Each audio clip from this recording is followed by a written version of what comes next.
దేవనామానికి స్తోత్రం కలుగును గాక. హల్లెలూయా. ప్రభు నామంలో చేరిన మీ అందరికీ కూడా ప్రత్యేకమైనటువంటి వందనాలు తెలుసు. అందరికీ వందనాలు. మీరు బాగున్నారా? సంతోషంగా ఉన్నారా? దేవుని యొక్క మందిరానికి సంతోషంగా రావడం అనేటటువంటిది మరి దేవుడు మన నుంచి కోరుకునేటటువంటి ఒక మంచి విషయం, గొప్ప విషయం. కనుక దేవుని యొక్క మందిరానికి వచ్చినప్పుడు సంతోషంగా ఉండటమే దేవుడు మనకిచ్చేది. ఈరోజు దేవుని యొక్క వాక్యాన్ని మనం ధ్యానం చేసుకుందాం. దేవుని యొక్క వాక్యములో నుంచి నిజమైనటువంటి ఆత్మీయ సంతోషం మనకి యేసుక్రీస్తు ప్రభువారి యొక్క సూత్రం ఒకటి ఆయన బైబిల్ గ్రంథంలో చెప్పాడు. ఏంటది? నిజమైనటువంటి ఆత్మీయ సంతోషానికి క్రీస్తు ప్రభువారి యొక్క సూత్రం. యోహాను సువార్త 13వ అధ్యాయము 1వ వచనం నుంచి 17వ వచనం వరకు దేవుని యొక్క వాక్య భాగాన్ని నేను చదువుతాను. జాగ్రత్తగా మేము ఈ బైబిల్ గ్రంథంలో పరిశీలన చేయవలసిందిగా కోరుతూ ఉన్నాను. తాను ఈ లోకము నుండి తండ్రి వద్దకు వెళ్ళవలసిన కలిగి వచ్చినని యేసు పస్కా పండుగకు ముందే ఎరిగిన వాడై లోకములో ఉన్న తన వారిని ప్రేమించి వారిని అంతం వరకు ప్రేమించును. వారు భోజనము చేయుచుండగా ఆయనను అప్పగింపవాలని సీమోను కుమారుడు ఇస్కరియోతు యూదా హృదయంలో అపవాది ఇంతకు ముందు ఆలోచన పుట్టించి ఉండను గనుక తండ్రి తన చేతికి సమస్తము అప్పగించిననియో తాను దేవుని యొద్ద నుండి బయలుదేరి వచ్చిననియో దేవుని యొద్దకు వెళ్ళవలసి వచ్చిననియో యేసు ఎరిగి భోజన పంక్తుల నుండి లేచి తన పై వస్త్రమును అవతల పెట్టివేసి ఒక తువాలు తీసుకుని నడుములకు కట్టుకున్నాను. అంతటా పళ్ళెములో నీళ్లు పోసి శిష్యుల పాదములు కడుగుటకును తాను కట్టుకుని తువాలతో తుడిచెట్టును మొదలుపెట్టను.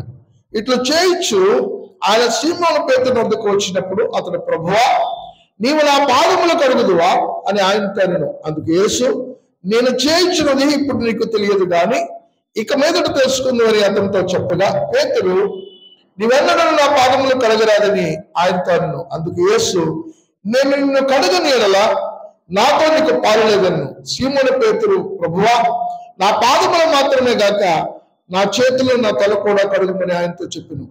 యేసు అతను చూచి, స్నానము చేసిన వాడు పాదములు తప్ప మరేమీ కడుక్కొని నక్కరలేదు. అతడు కేవలము పవిత్రుడయ్యను. మీరును పవిత్రులు కానీ మీలో అందరూ పవిత్రులు కాలేను. తను అప్పగించు అని ఎరిగిన కనుక మీలో అందరూ పవిత్రులు కాదని ఆయన చెప్పెను. వారి పాదములు కడిగి తన పై వస్త్రం వేసుకున్న తర్వాత ఆయన మరలా కూర్చుండి, నేను మీకు చేసిన పని మీకు తెలిసినదా? బోధకుడను ప్రభువును మీరు నన్ను పిలుచున్నారు. నేను బోధకుడును ప్రభువును గనుక మీరు ఇట్లో పిలుచుట న్యాయమే. కాబట్టి ప్రభువును బోధకుడునైన నేను మీ పాదములు కడిగిన ఎడల మీరులో ఒకరి పాదములు ఒకరు కడగవలసినదే. నేను మీకు చేసిన ప్రకారం మీరును చేయవలని నీకు మాదిరిగా ఎలాగో చేసి తిని. దాసుడు తన యజమానుని కంటే గొప్పవాడు కాడు, పంపబడిన వాడు తను పంపిన వాడి కంటే గొప్పవాడు కాడని మీతో నిశ్చయముగా చెప్పుచున్నాను. ఈ సంగతులు మీరు ఎరుగుదురు కనుక వీటిని చేసిన ఎడల మీరు ధన్యులగుదురు. దేవుడి పరిశుద్ధ వాక్యం మన వెనుకల్లో దీవించి ఆశీర్వదించును గాక. ఆమేన్. తల వంచుకున్నట్లయితే ప్రార్థన చేసుకుందాం. మా పరిశుద్ధుడును మహాగణమైనటువంటి ప్రియ పరలోకపు తండ్రి, ఈ ఘనమైన శ్రేష్టమైనటువంటి నామములకు స్తుతులు స్తోత్రాలు. ఇవి నీ వాక్యము మేము ధ్యానం చేయనయుండగా ఈ కృపలో మీరు మమ్మల్ని బలపరచండి తండ్రి. ఈ వాక్యము చేత మీరు మాతో మాట్లాడండి. ఈ వాక్యంలో దాగి ఉన్నటువంటి అమూల్యమైనటువంటి సంగతులు మా జీవితంలో అన్వయించుకోవడానికి నీ కృప మాల ప్రతి వారికి అనుగ్రహించమని యేసుక్రీస్తు ఉన్నత నామములో అడిగి వేడుకుంటున్నాం తండ్రి. ఆమేన్. ప్రియమైనటువంటి మనం చదువుకున్నటువంటి దేవుని యొక్క వాక్యాన్ని మన బాగా సుపరిచితమైనటువంటి వాక్యం. యోహాను సువార్త అంటే మనం చాలా మార్లు ఈ సువార్తలలో మనకు ఉన్నటువంటి ప్రవేశం వేరొక పత్రికల్లో కానీ వేరొక గ్రంథాల్లో కానీ పుస్తకాల్లో కానీ మనకు ఉండదు. కారణం ఏంటంటే యేసుక్రీస్తు ప్రభువారి యొక్క జీవితాన్ని గురించి అన్ని సువార్తలలో కూడా చాలా స్పష్టంగా ఆయన గురించి తెలియజేశారు, రాశారు. అయితే మత్తయి, మార్కు, లూకా సువార్త ఒక ఎత్తు అయితే యోహాను సువార్త కొద్దిగా భిన్నంగా యేసుని గురించినటువంటి మరిన్ని విశేషమైన సంగతులు దీనిలో రాయబడినటువంటి మనం చదివినటువంటి వాక్య భాగము మనకు బాగా సుపరిచితమైనటువంటి వాక్య భాగం ఏంటది? యేసుక్రీస్తు ప్రభువారు తమ శిష్యుల యొక్క పాదాలు కడగడం. మనకి ఈ విషయం బాగా తెలుసు. పేతురు గారు యేసుక్రీస్తు ప్రభువారు పాదాలు కడుగుతూ ఉన్నప్పుడు ఆయన వద్దకు వచ్చినప్పుడు పేతురు, నా పాదములు కడగొద్దు ప్రభువా అన్న విషయాన్ని మనం జ్ఞాపకం చేసుకుంటూ ఉంటాం. ప్రభు తన పాదాలను ముట్టుకోవడానికి గురించి ఆయన చెప్పినటువంటి విషయాల గురించి మాట్లాడుతూ ఉంటే, అయితే ప్రభు స్పష్టంగా ఆయన ఏం చెప్తూ ఉంటాడంటే, ఎవరైతే దేవుని చేత తన పాదాలను కడిగించుకోడో, ఈ క్రియలో పాలు పంచుకోడో, దేవునితో పాలు లేదన్న విషయాన్ని దేవుని యొక్క వాక్యంలో స్పష్టం చేస్తుంది. అయితే యేసుక్రీస్తు ప్రభువారు ఆత్మ సంబంధమైనటువంటి జీవితం లేక నిజమైనటువంటి ఆత్మీయ సంతోషానికి క్రీస్తు ప్రభువారి యొక్క సూత్రాన్ని ఇక్కడ మాట్లాడుతూ ఉన్నాడు. ఒకప్పుడు అమెరికా దేశంలో బెంజమిన్ ఫ్రాంక్లిన్ అనేటటువంటి ఒక వ్యక్తి ప్రెసిడెంట్ ఆయన వాళ్ళ యొక్క రాజ్యాంగాన్ని గురించి మాట్లాడుతూ ఆయన ఏం చెప్పాడు అంటే, ఈ సంతోషంగా ఉండడాన్ని గురించి ఆయన యొక్క మాటల్లో చెప్తూ ఆయన ఏమన్నాడంటే, సంతోషంగా ఉండడాన్ని గురించి రాజ్యాంగం వారికి ఇచ్చేటటువంటి ఆ యొక్క సార్థకతను గురించి ఆయన మాట్లాడుతూ ఉంటే ఒక వ్యక్తి అన్నాడంట, మీరు చెప్పేటటువంటి వాటిల్లో ఎక్కడా కూడా సంతోషము మనుషులకి అనుగ్రహించబడలేదు, అది వాగ్దానం చేయట్లేదు అన్న విషయాన్ని మాట్లాడాడంట. అప్పుడు బెంజమిన్ ఫ్రాంక్లిన్ గారు నవ్వుతూ ఆయన అన్నాడంట, అమెరికా రాజ్యాంగము మీకు సంతోషాన్ని ఇస్తుంది, దాన్ని సార్థకము చేసుకునేటటువంటి బాధ్యత ప్రజలపైనే ఉందన్న విషయాన్ని జ్ఞాపకం చేశారు. ప్రియమైనటువంటి నిజంగా మనం ఆలోచన చేస్తే మన జీవితంలో నిజమైనటువంటి ఆత్మీయ సంతోషము ప్రతి విశ్వాసికి కూడా ఇవ్వబడింది అని ఆ యొక్క సంతోషాన్ని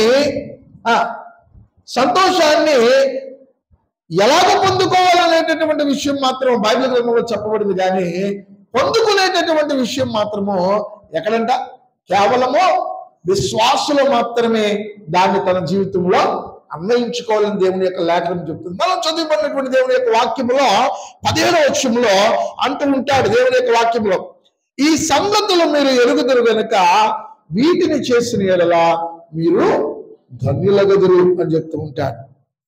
దేవుని యొక్క వాక్యంలో ఈ యొక్క ఉదయకాల సమయంలో యేసుక్రీస్తు ప్రభువారు మన జీవితానికి వాటిని అన్వయించుకొని వాటిని అనుసరించడానికి 3 సూత్రాలను ఆయన చెప్పారు. అందులో మొట్టమొదటిది ఏంటంటే, నీవు సంతోషంగా నిజమైనటువంటి ఆత్మ సంబంధమైనటువంటి సంతోషాన్ని నీ జీవితంలో కలిగి ఉండాలి అంటే మనం ఏం చేయాలంటే, మొట్టమొదటిది మనము దాసుని యొక్క జీవితాన్ని జీవించగలగాలంట. ఏం చేయాలి? దాసుని యొక్క జీవితాన్ని జీవించగలం. చూడండి 3వ వచనం నుంచి 5వ వచనం యొక్క దేవుని యొక్క వాక్య భాగంలో యేసుక్రీస్తు ప్రభువు అంటూ ఉంటాడు, తండ్రి తన చేతికి సమస్తమును అప్పగించిననియు, తాను దేవుని యొద్ద నుండి బయలుదేరి వచ్చిననియు, దేవుని యొద్దకు వెళ్ళవలసిందనియు యేసు ఎరిగి భోజన పంక్తిలో నుండి లేచి తన పై వస్త్రమును అవతల పెట్టివేసి ఒక తువాలు తీసుకుని నడుములకు కట్టుకును. అంతగా పళ్ళెములో నీళ్లు పోసి శిష్యుల పాదముల కడుగుటకును తాను కట్టుకుని తువాలతో తుడుచుటకును మొదలుపెట్టెను. 12వ వచనం నుంచి చదువుకుందాం. వారి పాదములు కడిగి తన పై వస్త్రములు వేసుకున్న తరువాత ఆయన మరలా కూర్చుండి, నేను మీకు చేసిన పని మీకు తెలిసినదా? బోధకుడనియో ప్రభువునియో మీరు నన్ను పిలుచుతున్నారు. నేను బోధకుడును ప్రభువును కనుక మీరు ఇంట్లో పిలుచుట న్యాయమే. కాబట్టి ప్రభువును బోధకుడైన నేను మీ పాదములు కడిగిన యెడల మీరు ఒకరి పాదములు ఒకరు కడగవలసినదే. నేను మీకు చేసిన ప్రకారము మీరును చేయవలని మీకు మాదిరిగా ఇలాగ చేసింది. దాసుడు తన యజమానుని కంటే గొప్పవాడు కాదు, పంపబడిన వాడు తను పంపిన వాని కంటే గొప్పవాడు కాడని మీతో నిశ్చయంగా చెప్పుచున్నాను. ప్రియమైనలారా, ఈ వచ్చిన భాగాల్లో మనం చదివినటువంటి వచ్చిన భాగాల్లో జాగ్రత్తగా ఆలోచన చేస్తే యేసుక్రీస్తు ప్రభువారు ఆయన తన శిష్యులకు ఒక బలమైనటువంటి పాఠాన్ని, ఒక సందేశాన్ని ఆయన ఇస్తున్నట్లుగా మనం చూస్తున్నాం. దేవుడు ఇచ్చేటటువంటి ఈ బలమైనటువంటి శక్తివంతమైనటువంటి సూచన లేక పాఠం ఏదైతే ఉందో విశ్వాసుల యొక్క జీవితాలని, వారి యొక్క హృదయాల్ని సంపూర్ణంగా మార్చేయగలదు.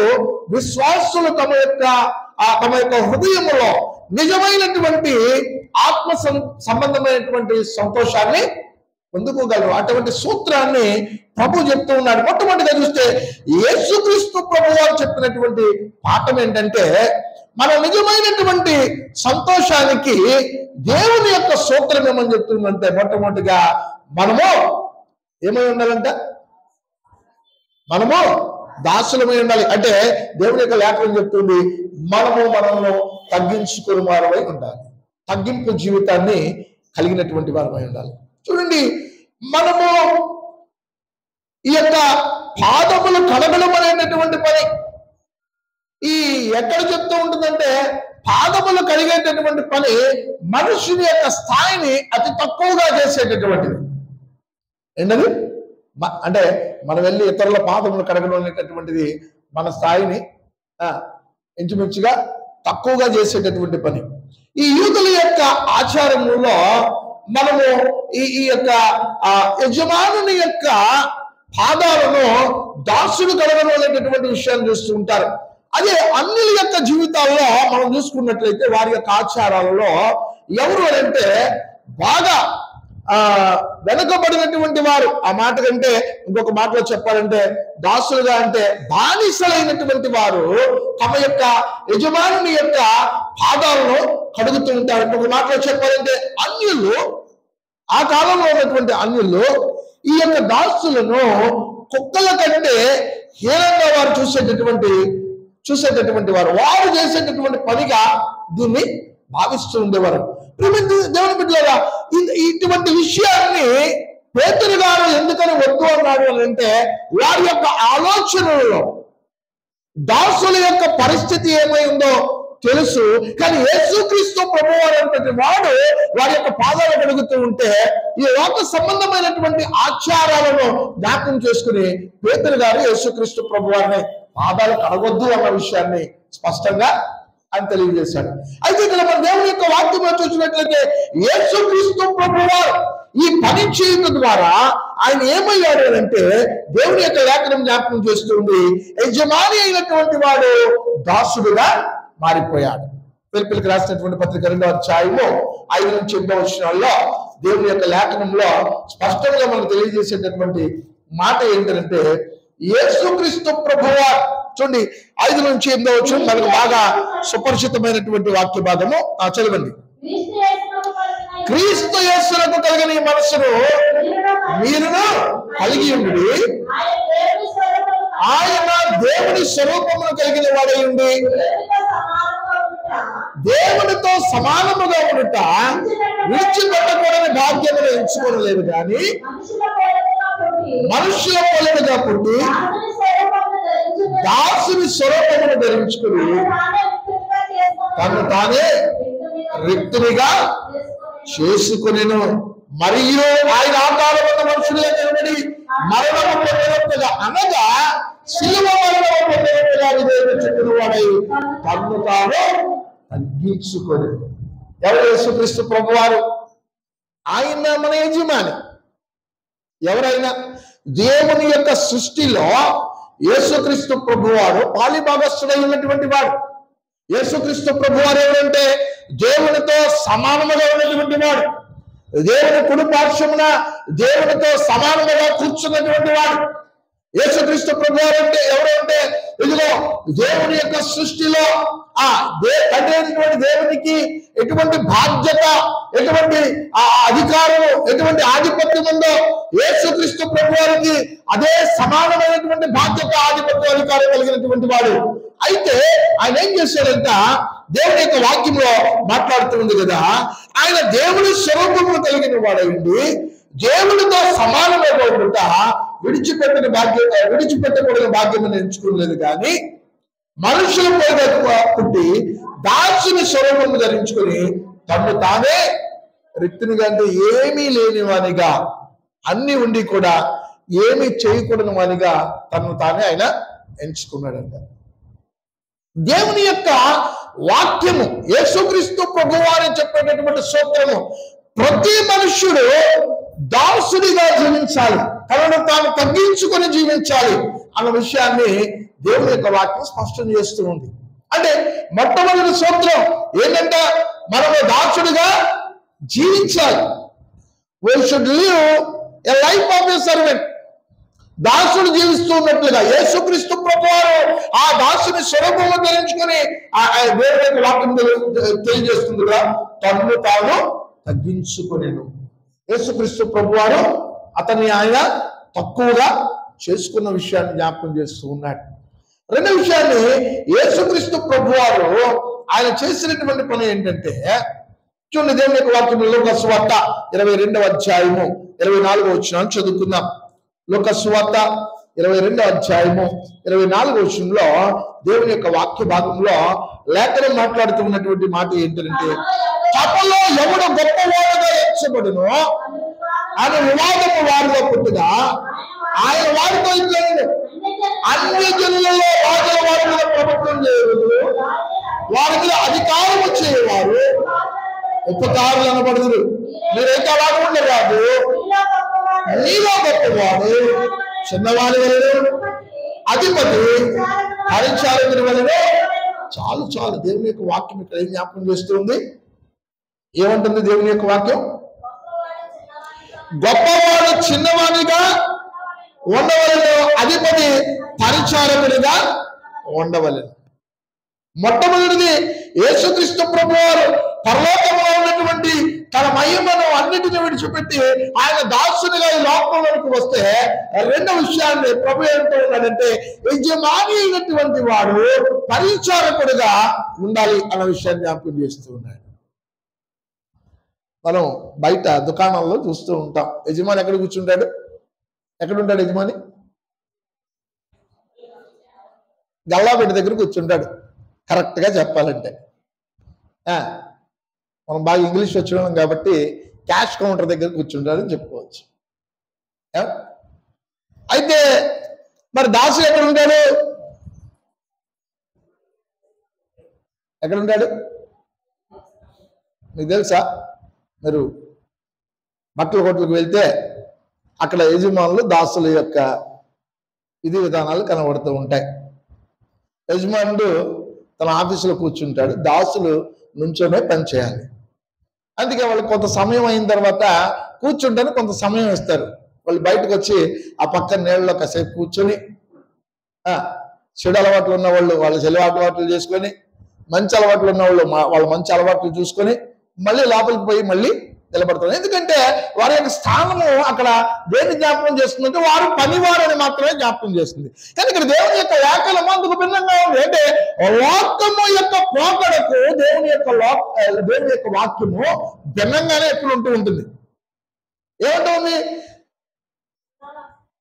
యజమానుడు పరిచారకుడై ఉండాలన్న విషయాన్ని ఇక్కడ దేవుని యొక్క వాక్యము స్పష్టంగా జ్ఞాపకం చేస్తూ ఉంది. అందుకే ప్రభు అంటూ ఉన్నాడు, యజమానుడైనటువంటి వాడు పరిచారకుడు వచ్చిన. మార్కు సువార్త 10వ అధ్యాయము 42వ వచనం నుంచి 44వ వచనం వరకు దేవుని యొక్క వాక్య భాగంలో ప్రభు మరొక మాటను మాట్లాడుతూ ఉంటారు. 42 నుంచి 45 యేసు వారు తన వద్దకు పిలిచి వారితో ఇట్లను, అన్య జనుల్లో అధికారులను ఎంచబడిన వారు వారి మీద ప్రభుత్వం చేయదు, వారిలో గొప్పవారు వారి మీద అధికారము చేయదని మీకు తెలియదు. మీలో అలాగే ఉండకూడదు. మీలో ఎవరైనా గొప్పవాడై ఉండకూడదు. ఏంటంట ఏం చేయాలి? వాడు మీకు పరిచారం చేయబడి ఉండగలను. మీలో ఎవడైనా ప్రముఖుడై ఉండగలరా వాడు అందరికీ దాసుడై. దేవుని యొక్క వాక్యం ఏమని జ్ఞాపకం చేస్తుంది అంటే మనము ఏదంటే గొప్పవాడై ఉండాలి అని అంటే అందరికీ దాసుడై ఉండాలి. ఏం చేయాలి? చాలాసార్లు నేను కొన్ని చోట్ల చూశాను. నేను పరిచర్యకు వచ్చిన కొత్తలో దైవాభిమాని గారితో ఒకరోజు డేవిడ్ కమల్ ఎక్కడున్నామని ఫోన్ చేశాడు ఆయన. సార్ నేను ఇంటి దగ్గర ఉన్నానంటే బయటకు వెళ్దాం రా అన్నారు. నా బండి స్టార్ట్ అవ్వట్లేదు, బయటకు వెళ్దాం రా అంటే ఆయన్ని బండి ఎక్కించుకొని కూరగాయల మార్కెట్కి వెళ్ళాం. అక్కడ ఎవరో చూసారు, అయ్యా మీరు వచ్చారండి కూరగాయలకి అన్నారు. మరి మా కూరగాయలు మేమే తెచ్చుకోగలం చెప్తే మేము తీసుకొచ్చేస్తాం కదా అయ్యా అన్నారు. వాళ్ళు వెళ్ళిపోయిన తర్వాత ఆయన నాతో, ఏంటయ్యా వీళ్ళకి బుద్ధి ఉండదు, మీరు వచ్చారంటే కూరగాయల కంటే మన వంకాయలు పుచ్చులు లేకుండా మనం ఏరుకుంటాము, మన బెండకాయలు ముదురు లేకుండా మనం ఏరుకుంటాము, మన దొండకాయలు పండినీళ్ళు లేకుండా మనం ఏరుకుంటాము, మనం తినే కూరగాయలు మంచి మనం ఏరుకుని వెళ్తాం, వీళ్ళు ఎట్టంటి వేసుకుంటారు, వీళ్ళు కోసే దానిలో మనం రొయ్యలు వేసుకుని అక్కర్లు, అందులోనే బుళ్ళని రొయ్యలు తగిలేస్తాం వంకాయల్లో. మీరు వచ్చారంటే అయ్యా అంటే పాస్టర్ గారు చాలా గొప్పోడని, కానీ మనం చెప్పే వాక్యం మాత్రం శుభ్రంగా వినరు. వింటే ఆయన అన్న మాట ఏంటంటే, మనం చెప్పిన వాక్యం జాగ్రత్తగా వీళ్ళు వింటే వీళ్ళు మన ఒక్కలకే కాదు అందరికీ దాసులు అయి ఉంటారు, మనం కూడా దాసులమైన ఎరిగి ఉంటారు. ఆయన ఆఖరణ చెప్తా నవ్వుతా మరొక మాట అన్నాడు ఏంటంటే, మన వాక్యం వీళ్ళు అంతంత మాత్రం వింటున్నారు కాబట్టి ఇలా ఉన్నారు, బాగా లోతుగా వినుంటే సంచి మనకిచ్చే అయ్యగారు మీరు మాకు దాసులు అయి ఉండాలి కనుక కూరగాయలు పట్టుకురండి అని మనకే చెప్తారేమో అన్న విషయాన్ని ఆయన అన్నాడు. ఎందుకు ఇక్కడ విషయాన్ని జ్ఞాపకం చేస్తూ ఉన్నా, చాలా మార్లు మన జీవితంలో మనము ప్రముఖులమై ఉండాలి అంటే, గొప్పవారమై ఉండాలి అంటే, ముఖ్యమైనటువంటి వారు గుర్తించబడాలి అంటే మనం ఏం చేయాలంట? ఏం చేయాలి? మనం దాసులమై ఉండాలి. ప్రియమైనటువంటి ఈ యొక్క యేసుక్రీస్తు ప్రభువు చెప్తున్నటువంటి ఈ మాటల్లో మనకొక వాక్య భాగము స్పష్టంగా జ్ఞాపకం చేస్తుంది. ఆ 13వ అధ్యాయము 14వ వచనంలో, కాబట్టి ప్రభువును బోధకుడైన నేను మీ పాదములు కడిగిన మీరును ఒకరి పాదములను ఒకరు కడగవలసినదే. దానిలో ఎటువంటి అనుమానం లేదు, దానిలో మరే విధమైనటువంటి అభ్యంతరము లేదు. ఏమంటున్నాడు ప్రభు? ప్రభువును బోధకుడైన నేను మీ పాదములు కడిగిన మీరు ఒకరి పాదములు ఒకరు ఖచ్చితంగా కడుక్కొని తీరాల్సిందే, ఒకరికి ఒకరు దాసులై ఉండవలసింది. దేవుని యొక్క వాక్యం జ్ఞాపకం చేస్తుంది. దాని అర్థం ఏంటి అని మనం ఒకసారి ఆలోచన చేస్తే, ఇది దేవుడు చెప్తున్నటువంటి మాటలు. కాళ్ళు కడుక్కోవడం అంటే నీళ్లు తెచ్చి పల్లెల్లోనో బకెట్లోనో కాళ్ళు పెట్టి వాళ్ళ కాళ్ళు కడిగేసి వెళ్ళిపోవడం కాదు. దేవుని యొక్క వాక్యము స్పష్టం చేసేటటువంటి విషయం ఏంటంటే, మనము ఒకరికి ఒకరము ఒకరి భారములను ఒకరు మోసుకుంటూ దేవుని ఎదుట మనం ఏం చేయాలంట? ఒకరికొకరు సహాయం చేసుకోవాలి. గల్తీలకు రాసినటువంటి పత్రిక 6వ అధ్యాయము 2వ వచనాన్ని చూద్దాం. గల్తీలకు రాసినటువంటి పత్రిక 6వ అధ్యాయము 2వ వచనంలో, ఒకరి భారములను ఒకరు భరించి ఇలాగు క్రీస్తు నియమమును పూర్తిగా నెరవేర్చుడి అని రాయబడింది. ఏంటది? ఒకరి భారములను ఒకడు భరించి ఇలాగ క్రీస్తు నియమమును పూర్తిగా నెరవేర్చుడి అని రాయబడి ఉంది. అంటే ఏంటంటే, మనము ఒకరి భారమును ఒకడు మీద వేసుకుని దేవునికి ఒకరికొకరు సహాయం చేసుకోవాలి. మన భారమే మనం మోసుకోలేమని చెప్తూ ఉంటాం, ఇంకోళ్ళ భారం ఎక్కడ వేసుకుంటామని చెప్తాం కదా. యేసుక్రీస్తు ప్రభువారు మన భారమును మనం మోసుకోలేం కనుక మన భారము ఆయన వేసుకున్నాడు, ఆ భారాన్ని దించి వేశాడు. ఇప్పుడేం భారం ఉంది? వాస్తవంగా రక్షించబడినటువంటి వారికి దేవుని ఎరిగినటువంటి వారికి వారు మోయలేనంత భారం అయితే ఏమీ లేదు. ప్రభు అంటూ ఉంటాడు, ఎవడైనా నన్ను వెంబడింపగోరిన యెడల తనను తాను త్యజించుకొని తన శిలువను ఎత్తుకొని నన్ను వెంబడించవాలి. ఇప్పుడు ఏ భారం? సువార్త భారం, శ్రమ భారం. దేవుళ్ళకి వచ్చిన తర్వాత ఈ భారము ఎలాగో మనము మొయ్యాలి అని అంటే, దేవుని యొక్క లేఖనం స్పష్టం చేసేటటువంటి విషయం ఏంటంటే, ఎలాగ మొయ్యాలి? ముందు దేవుడు మన భారాన్ని ఆయన మీద వేసుకొని ఆయన ఆ భారాన్ని పూర్తిగా ఆయనే వహించి, ఆయనే ఆ భారాన్ని భరించి, ఆయనే ఆ భారానికి ఒక ఒక అర్థాన్ని చెప్పేసి, ఆయనే ఆ భారాన్ని సంపూర్ణంగా మన నుంచి తీసివేశాడు. ఏం భారం అది? పాప భారం. ఇప్పుడు మనం పాపులం కాదు, అంత భారం మన మీద లేదు. ఇప్పుడు ఏ భారం ఉంది? పాపము నుంచి విడిపించిన తర్వాత పరిశుద్ధ లేఖనాలను బట్టి పరిశుద్ధంగా జీవించేటటువంటి భారం ఉంది.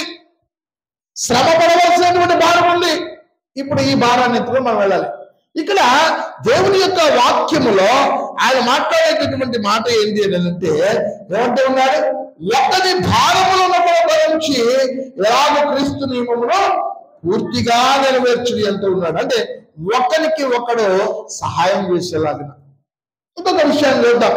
ఎఫెసీయులకు రాసినటువంటి పత్రిక 4వ అధ్యాయము 32వ వచనంలో దేవుని లేఖనంలో అంటూ ఉంటాడు కదా, ఒకరి ఎడల ఒకడు దయ కలిగి కరుణా హృదయులై క్రీస్తునందు దేవుడు మిమ్మల్ని క్షమించిన ప్రకారము మీరును ఒకరినొకరు క్షమించుడి. ఏంటది? మనము ఇతరులకు దాసులుగా ఉండాలి, యజమానుడిగా కాదు, దాసుడిగా మనం జీవించాలి. అంటే ఒకని భారములో ఒకడు మోస్తూ సహాయం చేసుకోవాలి. రెండోది ఏంటంటే ఒకని ఎడల ఒకడు కరుణా హృదయులై, మామూలుగా కాదు క్షమించేసాను పో అంటూ ఉంటారు చాలాసార్లు. మనకి ఇష్టం ఉండదు, ఎవరు క్షమించడం మనకి ఇష్టం ఉండదు కదా. ఇది చాలా కష్టమైన పని తెలుసా, క్షమించడం అనేటటువంటిది. మన పక్షంలో ఎవరైనా తప్పు చేశారనుకో, అది వాళ్ళని క్షమించడం చాలా కష్టమైన పని. ఎంత కష్టం అంటే ఆ పనిని చేయడానికి మనము 1కి 10 సార్లు ఆలోచిస్తాం. ఎందుకు క్షమించాలి మనం అన్న ఆలోచన వస్తూ ఉంటుంది. ఎందుకు వాళ్ళు క్షమించాలి? వాళ్ళు మన పక్షమున అన్యాయంగా తీర్పు తీర్చారు, మన పక్షమున మనల్ని రోడ్డు మీద నిలబెట్టేశారు. ఇటువంటి చాలా ఉంటాయి. ఎందుకు క్షమించాలి మనం వాళ్ళని? ఇది చాలా కష్టమైన పని. కానీ ఇక్కడ దేవుని యొక్క లేఖనం ఏమని చెప్తుంది? ఒకని ఎడల ఒకడు దయ కలిగి కరుణా హృదయులై క్రీస్తునందు దేవుడు మిమ్మల్ని క్షమించిన ప్రకారము మీరు ఒకరినొకడు క్షమించండి. ఎలా? దేవుడు మనల్ని ఎలా క్షమించాడో అలా క్షమించాలి. దేవుడు ఎటువంటి కరుణా సంపన్నుడై మనల్ని క్షమించాడో మనం అటువంటి కరుణా హృదయాన్ని బట్టి మనము ఇతరులను క్షమించాలి. చాలా కష్టం క్షమించడం, చాలా చాలా కష్టం. ఒక విషయం నాకు బాగా జ్ఞాపకం చేస్తాను. క్షమించడం సంగతి పక్కన పెట్టండి. యేసుక్రీస్తు ప్రభువారు ఆయన మనం దేవుని లేఖనాలు చదువుకున్నాం కదా, సీమోను కుమారుడైనటువంటి ఇస్కరియోతు యోధ, అతనిలో అపవాది ప్రవేశించి యేసుక్రీస్తు ప్రభువారిని పట్టివ్వాలని అతను ఆలోచన చేసినప్పుడు, యేసుక్రీస్తు ప్రభువారిని అపరాధిగా నిలబెట్టాలని ఆలోచన చేసినప్పుడు ప్రభువు ఆయనకు తెలిసి ఇస్కరియోతు యోధాతో కూర్చొని ఆయన భోంచేశాడు. మనం చేద్దామా? పళ్ళు విసిరి వెళ్ళిపోతాం అక్కడి నుంచి. కానీ ప్రభు ఏం చేశాడు? ఆయన కూర్చొని ఇస్కరియోతు యోధాతో భోజనం చేశాడు. ఇస్కరియోతు యోధా ప్రభుతో మాట్లాడినప్పుడు అందరూ అడిగారు, నన్ను పట్టించేవాడు మీలో ఉన్నాడని ప్రభు అంటే, నేనా ప్రభు అందరూ అడిగారు. ఇస్కరియోతు యోధా కూడా అడిగారు.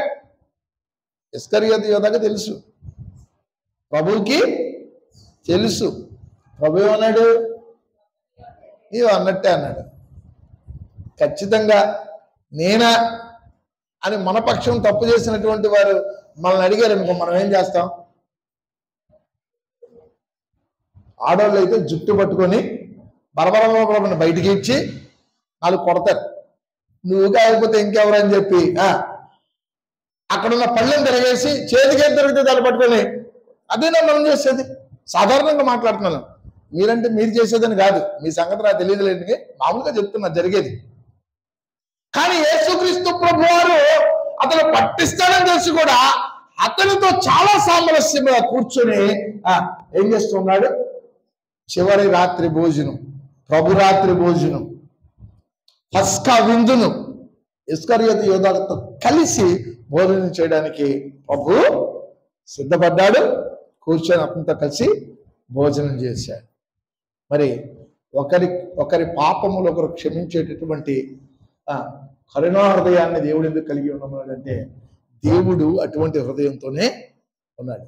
దానివల్ల ఏంటంట, పాపము చేయకుండా దేవుడు విశ్వాసంను నివారించేటటువంటి ఒక మంచి విషయాన్ని జ్ఞాపకం చేశాడు. మనము పొందినటువంటి క్షమాపణ మన పక్షమున తప్పు చేసినటువంటి వారు పొందడానికి మనల్ని దేవుడు ముందుకు నడిపించాడు. ఇంకొక విషయాన్ని మనం చూద్దాం. మార్కు సువార్త 16వ అధ్యాయము 15వ వచనాన్ని చూద్దాం. మార్కు సువార్త 16వ అధ్యాయము 15వ వచనం చదవండి. మరియు మీరు సర్వలోకములకు వెళ్ళి సర్వ సృష్టికి సువార్తను ప్రకటించుడి.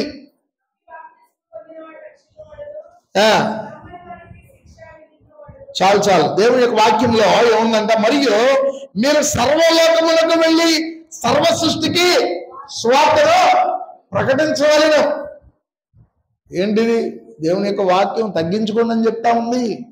ఇక్కడేమో సృష్టికి సువార్తను ప్రకటించాలంటే, సర్వ సృష్టికి సువార్త ప్రకటించాలంటే ఏం చేయాలి? దేవుని యొక్క వాక్యం స్పష్టంగా జ్ఞాపకం చేస్తుంది. మనకున్నటువంటి మన పిల్లలు మనం పరలోక రాజ్యం వెళ్ళాలని కోరుకుంటావా, నరకానికి పోవాలని కోరుకుంటావా? నరకానిక? పరలోక రాజ్యం పోవాలని కోరుకుంటాం. అదే కదా అందరూ అన్నారు. ఇప్పుడు మన పిల్లలు పరలోక రాజ్యానికి వెళ్ళేటటువంటి ఆ మార్గం ఏదో మనం బోధిస్తూ ఉంటాం. ఏమని చెప్తా ఉంటాం? అరే బాబు, మనము సినిమాలు చూడకూడదు అని చెప్తూ ఉంటాం. అమ్మా లేకపోతే నాన్న సినిమాకి వెళ్దాం అనుకున్నాను, డబ్బులు ఇవ్వంటే చాలా మంది తల్లిదండ్రులు జేబులో వచ్చి డబ్బులు వేసి పిల్లవాడికి సినిమాకి పోవడానికి డబ్బులు ఇచ్చేటటువంటి తల్లిదండ్రులు ఉన్నారు. మా అమ్మాయి అప్పుడప్పుడు వచ్చి తన స్నేహితులు పేర్లు చెప్పను కానీ తన స్నేహితుల పేర్లు వచ్చి, వాళ్ళు సినిమాకి వెళ్తారంట, వీళ్ళు సినిమాకి వెళ్తారు, మమ్మల్ని ఎందుకు తీసుకెళ్ళవు డాడీ అని అడుగుతుంది. ఏంటి, మా అమ్మాయికి కొంచెం ధైర్యం ఉంది కాబట్టి నన్ను అడుగుతూ ఉంది. నాకు చిన్నప్పుడు ధైర్యం లేదు. నేను మా నాన్నగారిని అడగలేకపోయేవాడిని. పండగ రోజు సాయంత్రం మన చర్చిలో ఎంత కోలాహలంగా ఉండేదంటే, కొంతమంది నవ్వుతున్నారు కానీ బాగా ఆ నవ్వే వాళ్ళందరి గురించి నాకు బాగా గుర్తుంది. ఇప్పుడు ఎంత కోలాహలంగా ఉండేదంటే, అమ్మ అబ్రాహాన్ని తొందరగా ముగిస్తే బాగుండు, ఏలం పాటలు తొందరగా అయిపోతే బాగుండు, పలహారాలు తొందరగా పెడితే బాగుండు. ఏం చేయాలి? క్రిస్మస్ పండగకి చర్చ్ అయిపోగానే ఎక్కడికి వెళ్ళాలి? ఏదో థియేటర్కి సినిమాకి పోవాలి. వెళ్ళారా చాలా మంది? మీరు వెళ్ళిన సంగతి గురించి కాదు, నా సంగతి చెప్తున్నా. మా నాన్నగారికి నాకు అడగాలనిపించేది. వాక్యం వింటున్నారు, క్యారల్స్ చేశారు, తెల్లవారుజామున తిరిగారు, నాటకాలు వేశారు. నాటకాలు అంటే డ్రామాలు అంటే నాటకాలు కాదు, నాటికలు ఏంటి? నాటకాలు వేసింది సాయంత్రం, ఎప్పుడు? సినిమాకి వెళ్ళేటప్పుడు, లేదా సినిమాకి వెళ్ళే ముందు ప్రార్థనకు వచ్చి మేము భక్తులు నాటకాలు వేశారు. కానీ సాయంత్రం మా నాన్నగారి విషయం నాకు అడగాలనిపించేది. ఆయన ఎప్పుడు చెప్పేవాడు ఏంటంటే, స్కూల్లో సినిమాకి తీసుకెళ్తున్నారు అంటే మనం అక్కడికి వెళ్ళకూడదనేవాళ్ళు. మా నాన్నగారిని చాలాసార్లు అడగాలనిపించి, కొంచెం పెద్ద అయిన తర్వాత కొంచెం ధైర్యం వచ్చాక ఆయన మమ్మల్ని కొట్టడం అన్నప్పుడు మా తమ్ముడు నేను అడుగుతూ ఉండేవాళ్ళం, మీ నాన్నగారి మాట మీరు ఎలా విన్నారో మీకు బాగా తెలుసు, మేమైతే మా నాన్నగారి మాట బాగా విన్నామని చెప్పేవాళ్ళం. ఏంటది?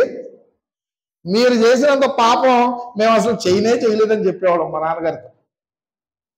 ఏమండి, మీరు చేసిన పనులు, వంకర పనులు మేము చేయలేదని చెప్పేవాళ్ళం. ఎప్పుడు? ఈ మనల్ని కొట్టలే అనుకున్నప్పుడు చెప్పాం. నా ధైర్యం ఉండేది కాదు. చాలా మంది పాస్టర్ గారి పిల్లలు మీరు సినిమాలు చూడకూడదు అనేవాళ్ళు. అందులో పాస్టర్ గారి పిల్లలు కూడా ఉండేవాళ్ళు. ఈ రోజు అంటారు, మీరు పాస్టర్ గారి పిల్లలు రా, ఇక్కడ ఉండకూడదు, మీరు పాస్టర్ గారి పిల్లలు రా, ఈ పని చేయకూడదు.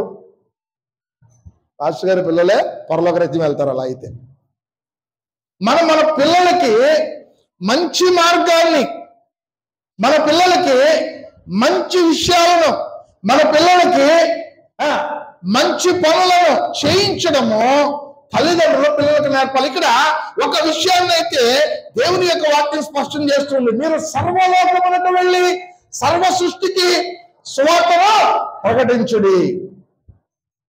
ఎందుకు కారణం అంటే నీ ఆత్మ విడిపింపబడిన రీతిగా నీవు దాసుడవై ఉండి వారి మీద ప్రేమ కలిగినటువంటి వాడవై ఉండి వారిని ప్రేమించబద్ధుడవై ఉండి వారికి దేవుని యొక్క సువార్త చెప్పి వారిని పాపము నుంచి విడిపించేటటువంటి మార్గం వారికి తెలియజేయకపోతే you are not helping those people who are in sin. నీవు ఆ పాపములో ఉన్నటువంటి జనులకు నీవు సహాయము చేయడం లేదు. అని మీ పిల్లలకు చెప్పండి. దేవుని మార్గం సువార్త ఏంటది? మీ పిల్లలకి సువార్త చెప్పండి. మీ పిల్లలకి మంచేదో చెప్పండి. మీ పిల్లలకి చెడేదో చెప్పండి. మంచికి ఎందుకు వెళ్ళాలో స్పష్టంగా వాళ్ళకి తెలియజేయండి. సాయంత్రం అవగానే తల్లిదండ్రులు వారి పిల్లలు ఇంటికి రాకపోతే కంగారు పడుతూ ఉంటారు. మనం పరలోక సంబంధమైనటువంటి మన గృహాలకు చేరినప్పుడు మన పిల్లలు రాకపోతే యుగ యుగములు వారు మన దగ్గరికి రారు. ఎక్కడుంటారు వాళ్ళు? ప్రమాదంలో, అగ్నిగుండంలో, నరకములో, శిక్షలో. బండేసుకుని వెళ్ళినటువంటి మన పిల్లోడు ఏమండి ఊరు పోయినటువంటి మన పిల్లోడు ఇంటికి తిరిగి రానప్పుడు మనకి ఎంత భయం వేస్తూ ఉంటుందో. ఇదిగో మన పిల్లలు సంపూర్ణంగా మన దగ్గరికి రారు, ఇంకా పరలోక రాజ్యం చేరరానప్పుడు ఎంత భయం ఉంటుంది. దేవుని యొక్క వాక్యం స్పష్టంగా జ్ఞాపకం చేస్తుంది. సువార్త ప్రకటించండి మీ పిల్లలకి. ఇక్కడ మన జీవితం చాలా స్వల్పమైనటువంటిది. ఈరోజు రేపో ఎల్లుండో త్వరగానో ఆలస్యంగానో మనం ఎప్పటికైనా ఈ లోకాన్ని విడిచిపెట్టవలసిన. నేను చక్క పాట పాడుతున్నాను. నేను వచ్చేటప్పటికి పరవాసినే జగమున ప్రభువ అంటూ ఉన్నాడు. నిజంగా పరవాసిలోనే పరవాసినే ఈ జగాన పరవాసినై ఉన్నాను. ఎక్కడ మన యొక్క సంపూర్ణంగా మనం జీవించేటటువంటి స్థలం ఏది? పరలోక రాజ్యమే. ఈ లోకంలో మాత్రం మనం ఏంటంటే పరవాసులం. కానీ ఈ లోకమే మన సొంతం అనుకుని మనం చాలా తాపత్రయపడుతూ ఉంటాం. మన జీవితంలో చాలా చాలా చాలా తాపత్రయపడుతూ ఉంటాం. మీకు తెలుసా, చాలాసార్లు డబ్బున్న వాళ్ళకంటే డబ్బు లేనటువంటి వాళ్ళే దేవుని మీద ఎక్కువ భక్తిని కనపరుస్తూ ఉంటారు. ఎందుకో తెలుసా మీకు ఆ సంగతి?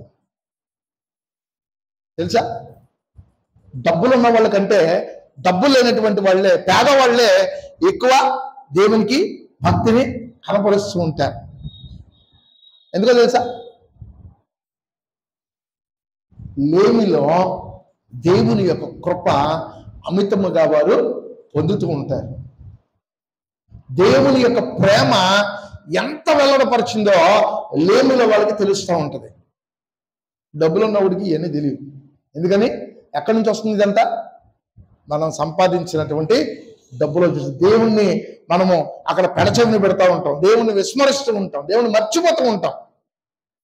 అందుకే ప్రభు చక్కగా ఆయన ఒక ఉపమానాన్ని చెప్పినటువంటి వాడు. ధనవంతుడు పేద లాజరు గురించి ఒక మంచి ఉపమానాన్ని చెప్పినప్పుడు లాజరు ఎక్కడున్నాడు? లాజరు ఏం తిన్నాడు?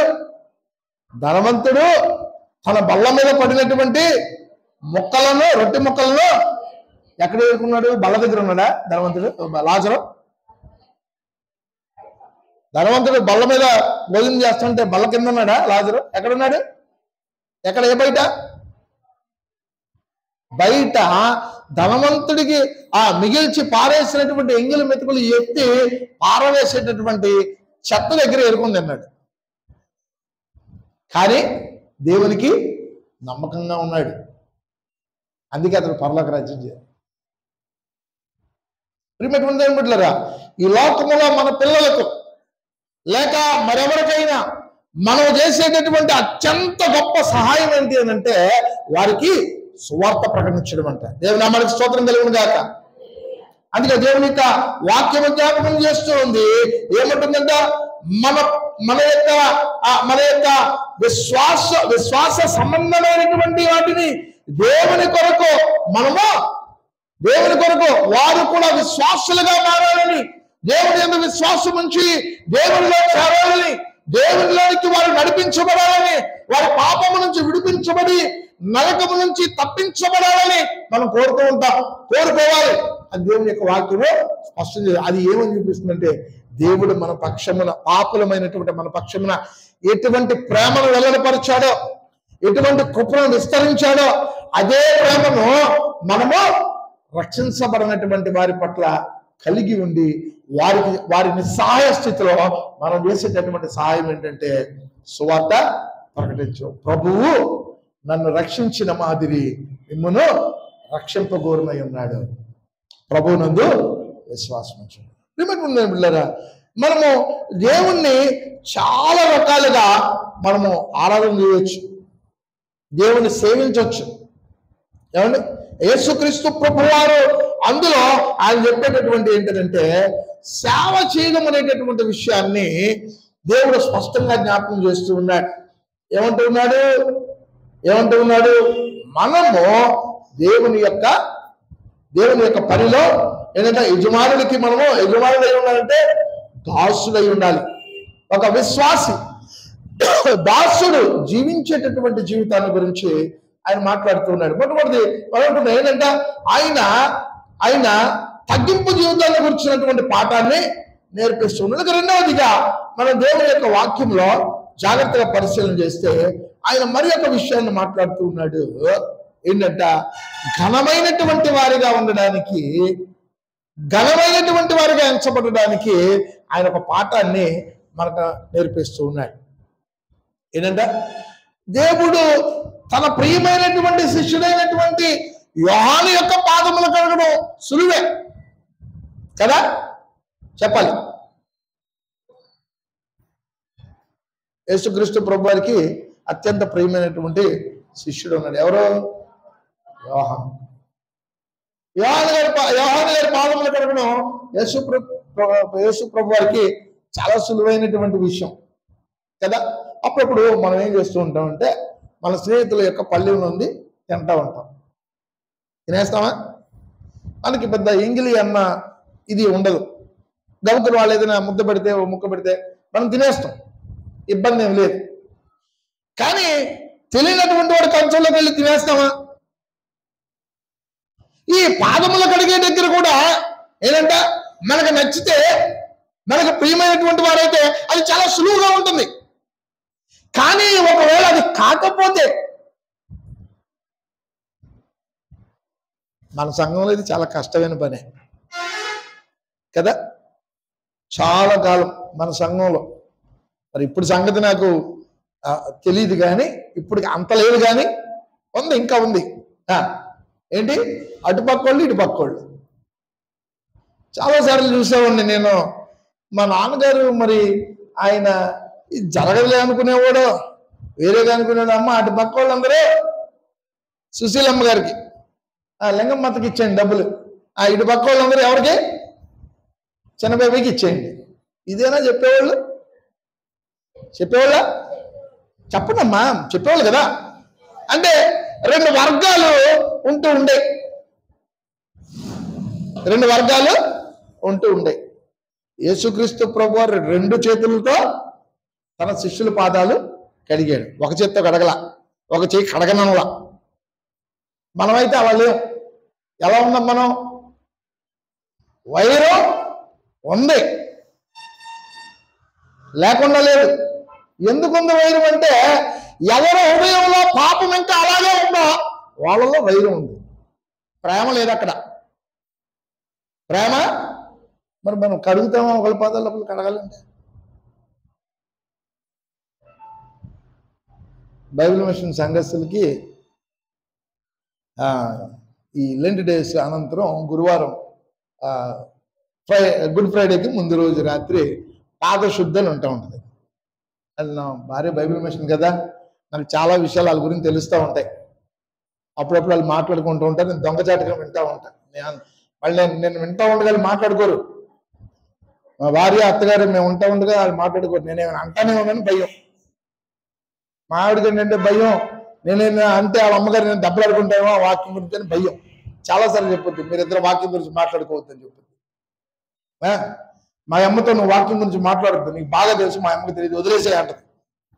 వాళ్ళ అమ్మతో ఏం చెప్పుద్ది, ఆ పిల్లోడు అస్సలు ఊరుకోడు, గట్టి గట్టిగా అరుస్తాడు, కనుక నువ్వు మాట్లాడద్దు అసలు. దేని గురించి? సరే, పాత శుద్ధి కూడా జరుగుతూ ఉంటుంది. పాస్టర్ గారికి నచ్చినా నచ్చకపోయినా ఆ రాత్రి మాత్రం వాళ్ళ కాళ్ళు చక్క కడిగేస్తాడు. మరి పాస్టర్ గారి కాళ్ళు వీళ్ళు కడుగుతారంటే కడగరు, అందరూ కడగరు, అందరూ కడగలు కదా. అందరూ కడగల?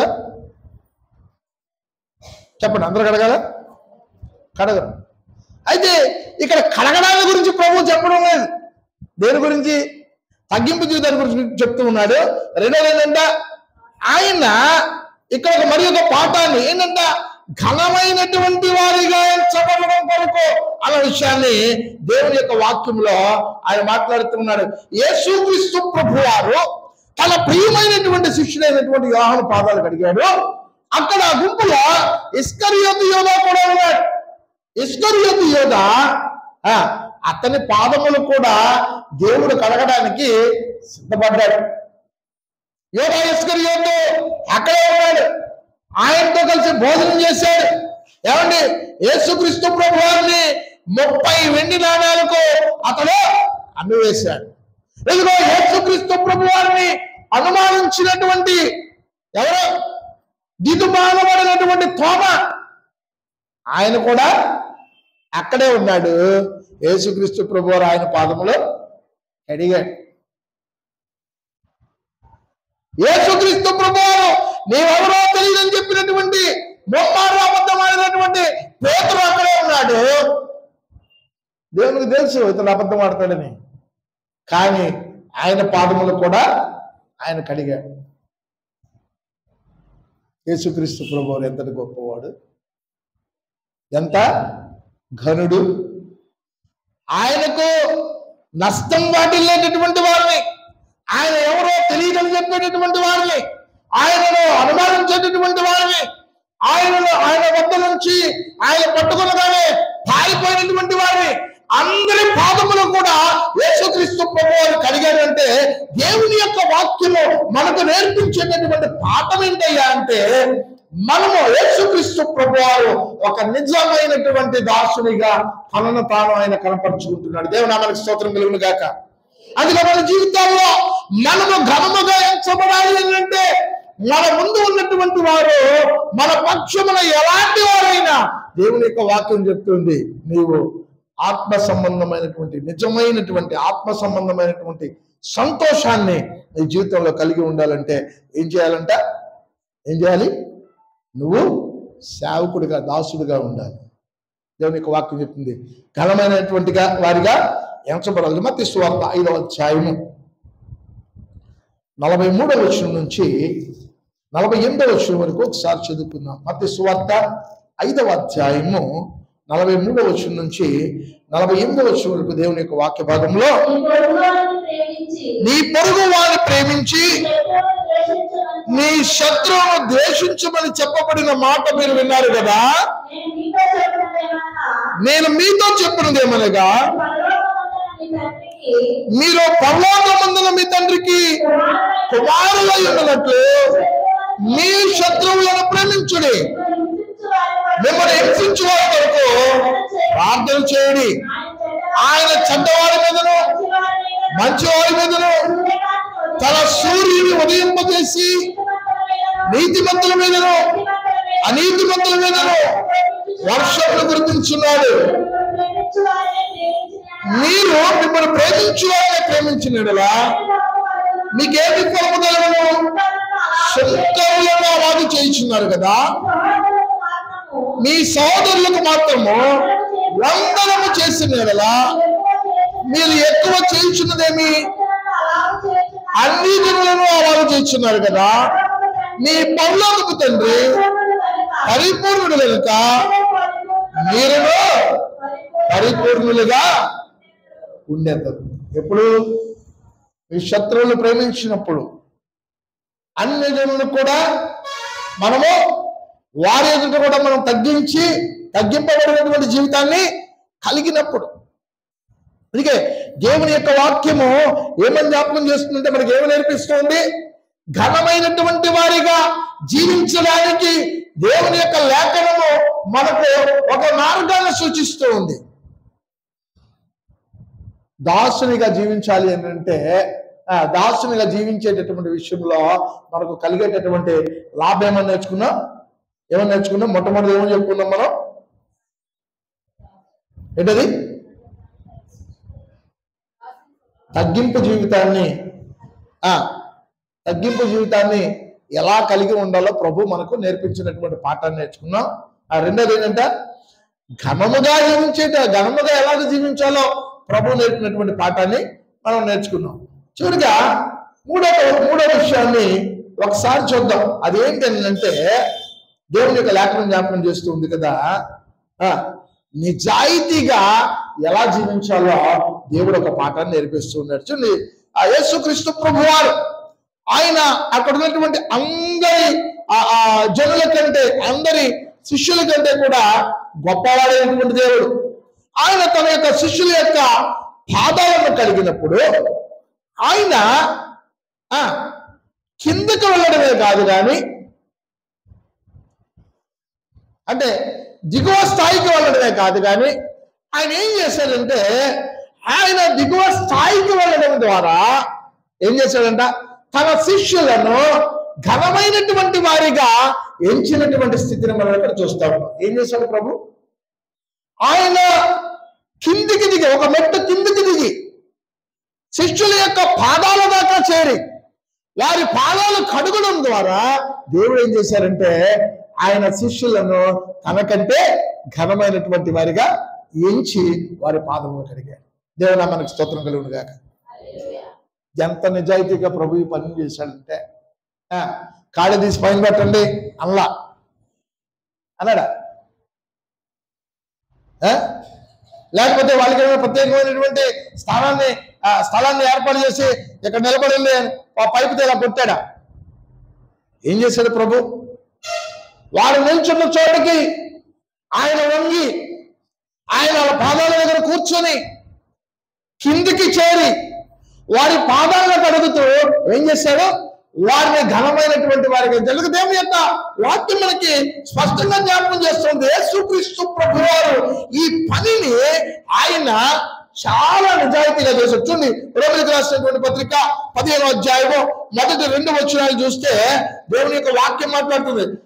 రోమిలకు రాసినటువంటి పత్రిక 15వ అధ్యాయము మొదటి 2 వచనాలు, కాగా బలవంతులమైన మనము మనమై సంతోషపరుచుకొనక బలహీనుల దౌర్బల్యములను భరించుటకు బద్ధులమై ఉన్నాము. తన పొరుగు వారికి క్షమాభివృద్ధి కలిగినట్లు మనలో ప్రతి వారు మేలైన దానిలో అతన్ని సంతోషపరచవలెను. ఏం చేశాడు ప్రభు? ప్రభు ఎవరి అయినా పాదాలు కడిగాడంటే ఈ లోకంలో ఎవరి పాదాలు కడిగాడు? అయినా అపోస్తలుల పాదాలు మాత్రమే కడిగాడు కదా. యేసుక్రీస్తు ప్రభు మనకి కడిగాడా? వాళ్ళు గొప్పవాడే కదా. దేవునికి వాక్యం సెలవిస్తూ ఉంటుంది. ఎవడైనా తనను తాను తగ్గించుకోవాలి అని అంటే ఏం చేయాలంట?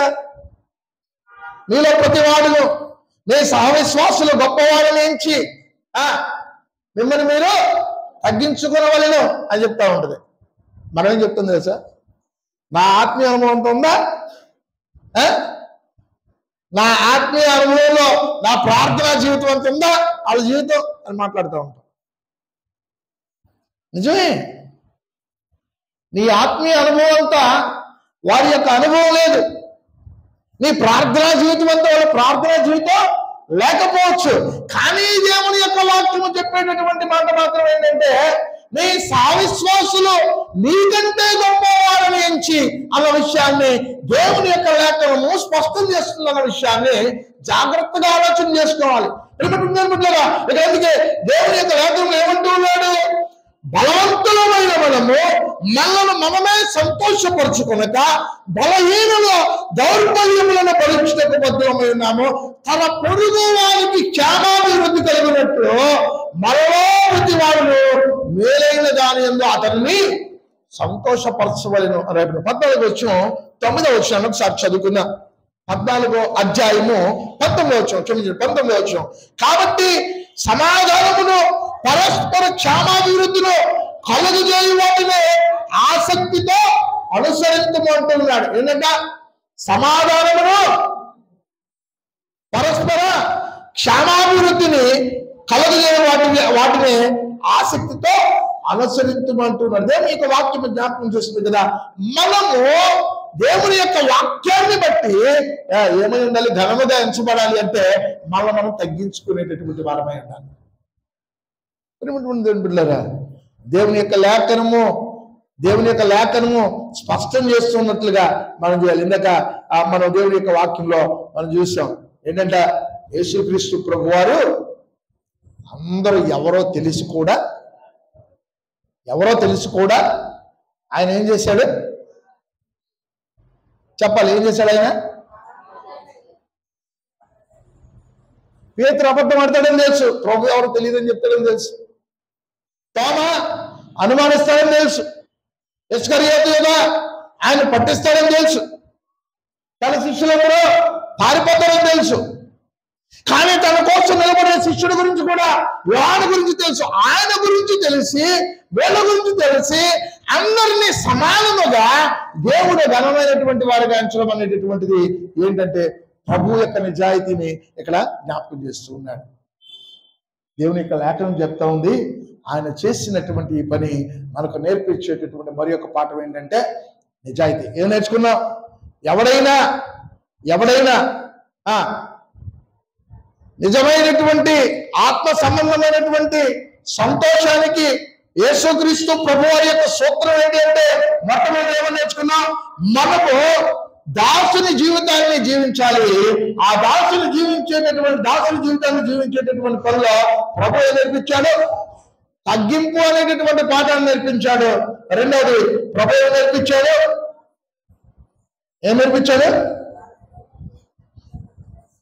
తగ్గింపు పాఠాలు నేర్పించాడు. ఘనమైనటువంటి వారిగా ఎలా ఎంచబడతామో పాఠాలు నేర్పించాడు. మూడవదిగా ప్రభు ఏం నేర్పించాడు? ఆయన నిజాయితీగా ఆ పనిని ఎలా చేయాలో నేర్పించాడు. ప్రియమైన బిడ్డలారా, దేవుని యొక్క వాక్యము జ్ఞాపకం చేస్తుంది కదా. ఒక సూత్రాన్ని మనం చూస్తాం, నిజాయితీగా మనం జీవించడం. ఒక సూత్రాన్ని ఏంటంట? ఏం సూత్రం అది? దేనికి చెప్పాలి? దేనికి ముగించేసుకున్నాం చెప్పాలి. నిజమైనటువంటి ఆత్మ సంబంధమైనటువంటి సంతోషానికి క్రీస్తు ప్రభు వారి యొక్క సూత్రం ఏంటంట? దాసునిగా జీవించాలి. ఆ దాసుడు నేర్చుకునేటటువంటి పాఠం ఏంటంట? తగ్గింపు జీవితం. ఘనమైనటువంటి వారిగా ఎంచేటటువంటి పాఠం. మూడోది నిజాయితీ కలిగినటువంటి పాఠం. తల ఉంచుకోండి, ప్రార్థన చేసుకుందాం. మా పరిశుద్ధుడా, ప్రేమ కలిగిన తండ్రి, ఈ పరిశుద్ధ పాదములకు స్తుతులు స్తోత్రాలు. ఈ యొక్క ఉదయకాల సమయంలో నీ వాక్యం ధ్యానం చేయడానికి మీరు ఇచ్చినటువంటి కృపను బట్టి నీకు వందనాలు.